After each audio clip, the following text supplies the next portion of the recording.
अरुणाम् करुणातरङ्गिताक्षीम् धृतपाशाङ्कुश पुष्पबाणचापाम् अणिमादिभिरावृताम् मयूखैः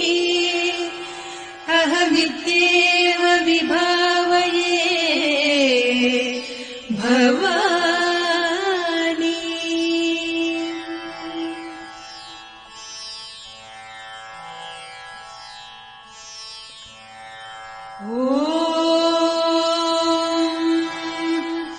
Shri Mata श्रीमहाराज्ञी श्रीमत्सिंहासनेश्वरी चिदग्निकुण्डसम्भूता देवकार्यसमुद्यता उद्यद्भानुसहस्राभा चतुर्बाहुसमन्विता रागस्वरूपपासाढ्या क्रोधाकाराङ्कुशोज्ज्वला मनोरूपेषु कोदण्डा पञ्चतन्मात्रसायका निजारुणप्रभापूरमज्जद्ब्रह्माण्डमण्डल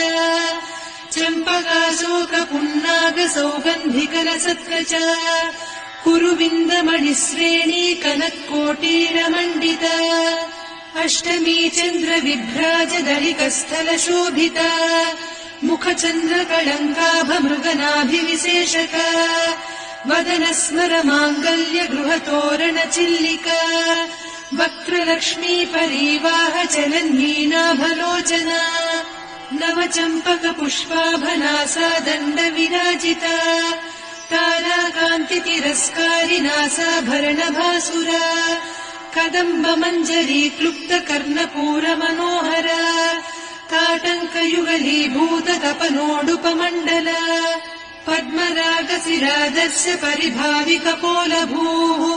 नवविद्रुमबिम्बश्रीन्यक्कारिरदनच्छदा शुद्धविद्याङ्कुराकार द्विजपङ्क्तिद्वयोज्ज्वला कर्पूरवीटिकामोदसमाकर्षि दिगन्तरा निजसल्लापमाधुर्य विनिर्भत्सितकच्छपि मन्दस्मितप्रभापूरमज्जत्कामेशमानसा अनाकलितसादृश्य चिबुकश्रीविराजिता कामेशबद्धमाङ्गल्यसूत्रशोभितकन्धरा कनकाङ्गदकेयूरकमनीय भुजान्विता रत्नग्रैवेयचिन्ताकलोलमुक्ता फलान्विता Kameshwar प्रेमरत्नमणिप्रतिपणस्तनी नाभ्यालवालरोमाणिलता फलकुचत्वयी